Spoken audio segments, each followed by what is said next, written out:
My name is Patti Drennan. I'm the composer of the music for the choral requiem, Requiem of Light. Well, first of all, I wanted to challenge myself. I wanted to write a larger work that's more cohesive. I usually would just write an anthem or a single piece, but I wanted something that had a little bit more structured integrity, something that was written from the past, incorporating some historical text, and I figured a requiem would be the best idea to do that.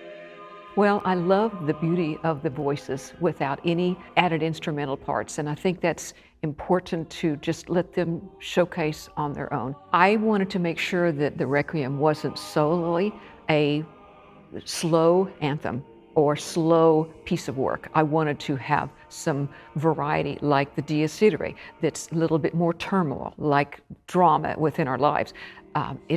There's struggle, and that's what I wanted to portray in that. But then also let it morph into something that was more peaceful and calm, because that's the way our lives are. So I wanted to build upon that, and that's why it became the Requiem of Light. Hi, my name is Emily Drennan. I am chorus master and producer of Requiem of Light.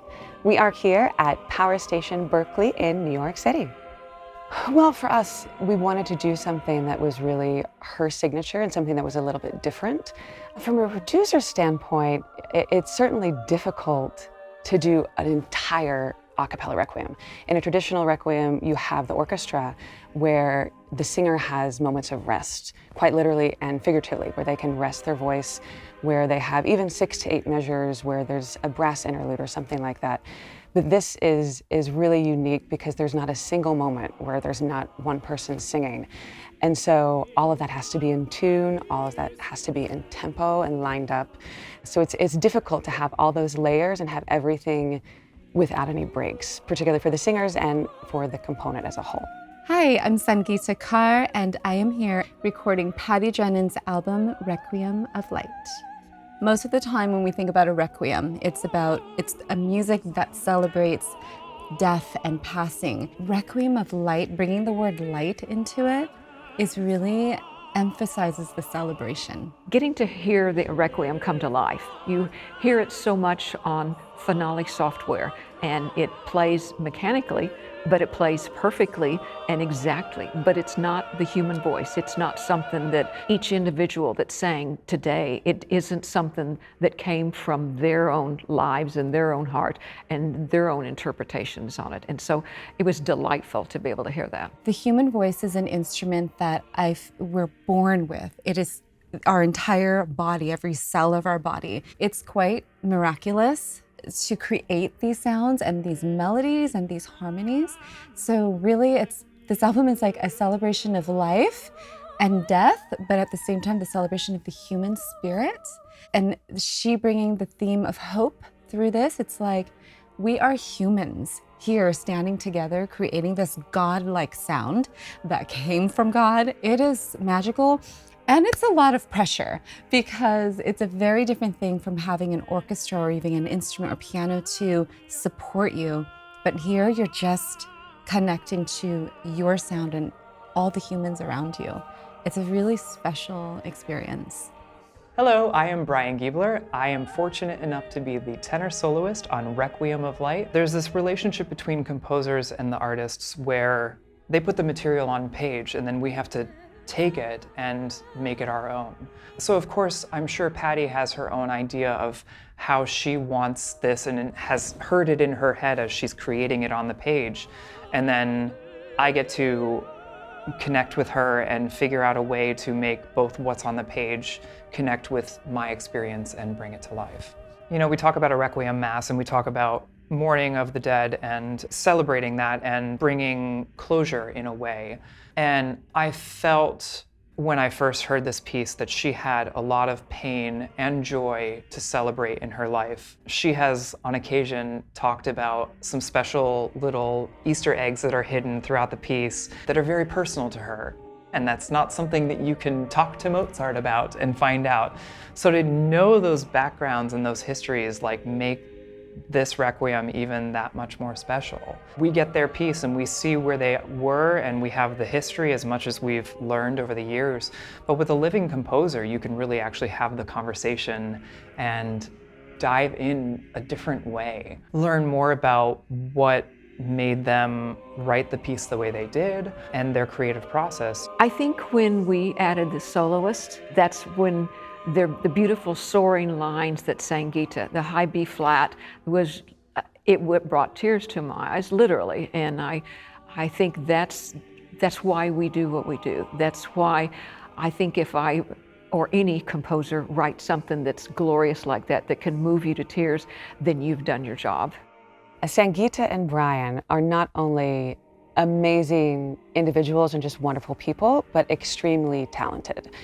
We selected them because we just love how the timbre of their voices intermingle, how they sound individually, just the light and airiness that they bring to the project.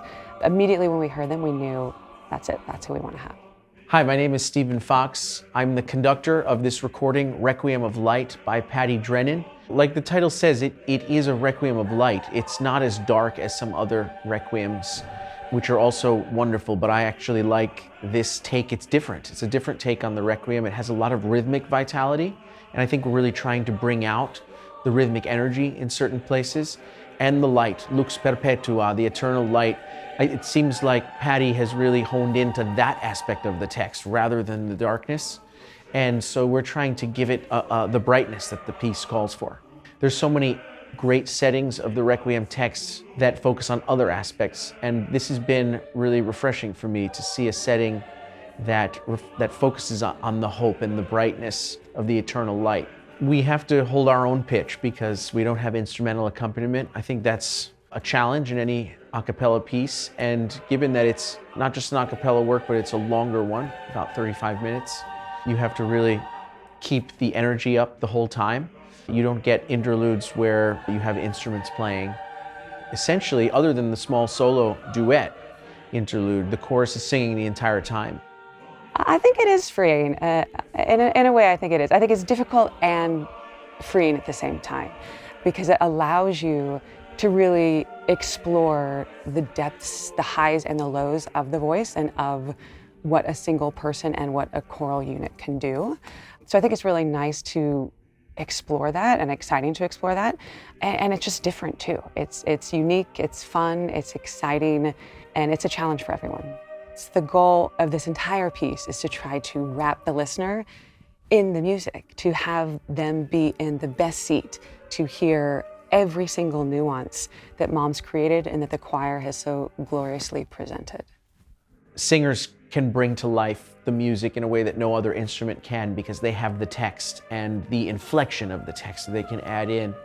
And it's been amazing to hear the singers bring this piece to life after spending a lot of time with it, looking on the page and trying to get it in my head. You can only just partially anticipate how beautiful it will sound with singers. For me, I think there are three types of hope: the childlike hope, the resilient hope, and the eternal hope. The childlike is like our children are looking forward to getting that birthday gift that they've always wanted. They want to be selected for the team. When you get older, then it's like college level. They're hoping to ace the test. They're hoping to get the job that they think they're perfect for.